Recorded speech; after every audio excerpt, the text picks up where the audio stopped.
how do we wake up from that dominance trance?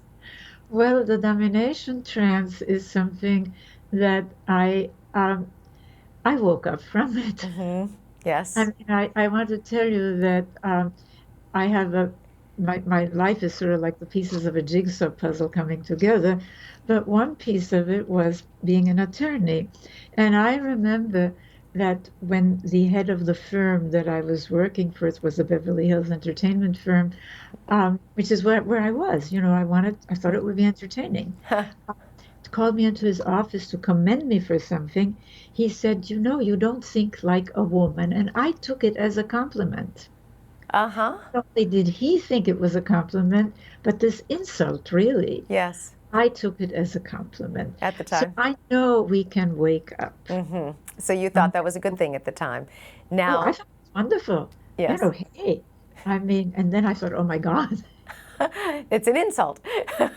So we have at some point to be shown these differences and to wake up from the trance and to expose and become aware of this dominance model that we've been shown for thousands of years. And there's also the partnership model, which you show. How can we start to move more towards that partnership model? Well, the Nurturing Our Humanity ends with four cornerstones that we have to shift from domination to partnership. But again, I want to back up for a minute to put it in context.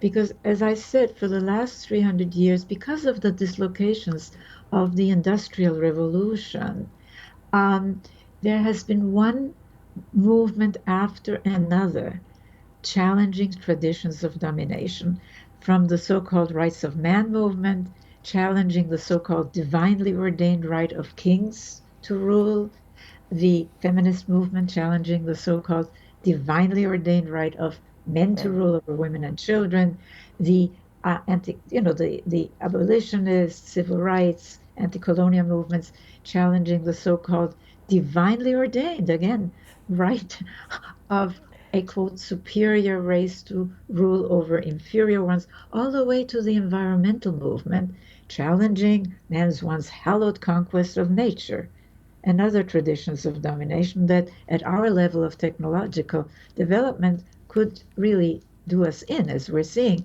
But these, Dominance over nature. I see what you're talking. yes, Yes, yes. yeah, these movements have really focused most of their energy on trying to dismantle the top of the domination pyramid, politics and economics as conventionally defined.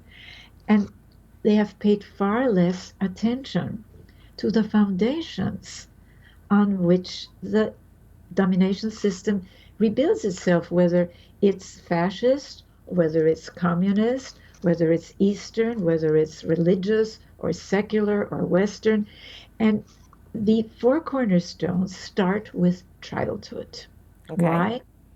Well, neuroscience, for goodness sakes, which is also still marginalized in the academy, by But the it's way, how our brains are formed. Yes, I understand that. But yes. shows 85% of our brain architecture is formed in the first 5 years, and that what children first experience and observe impacts this enormously because the brain develops in interaction with its environment, which is for us mainly cultural, of course, and transmitted through, yes, family, religion, education, politics, economics too, but for children, uh, that is primary.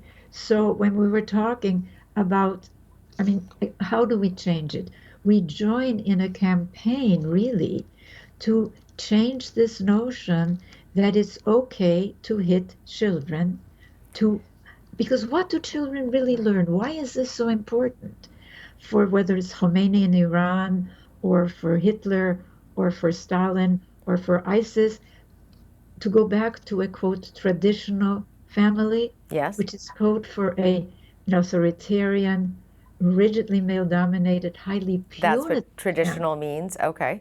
Yeah, highly punitive family. Uh-huh. Why? Because it's foundational. What do kids learn when violence is used in their family? by one person to impose their will on They others, learn whether domination again. Yes. they learn it's So, okay to use force to impose right. their will on others. So you said in order to reverse this model or go more towards a partnership model, you need to get to the base of the pyramid. So if it's a top-down structure, the foundation is what you're looking to reinforce. So how Right. could we, so reinforcing the family, reinforcing, you said 4 cornerstones. One is So the childhood. first is childhood. So really, violence and abuse, I mean, parenting education is something that you get in Northern European countries. Now, yes. We know that authoritative, because kids do need limits, rather than authoritarian, much and certainly not violent parenting, is essential for really healthy brain That's development. a great distinction. Authoritarian versus authoritative.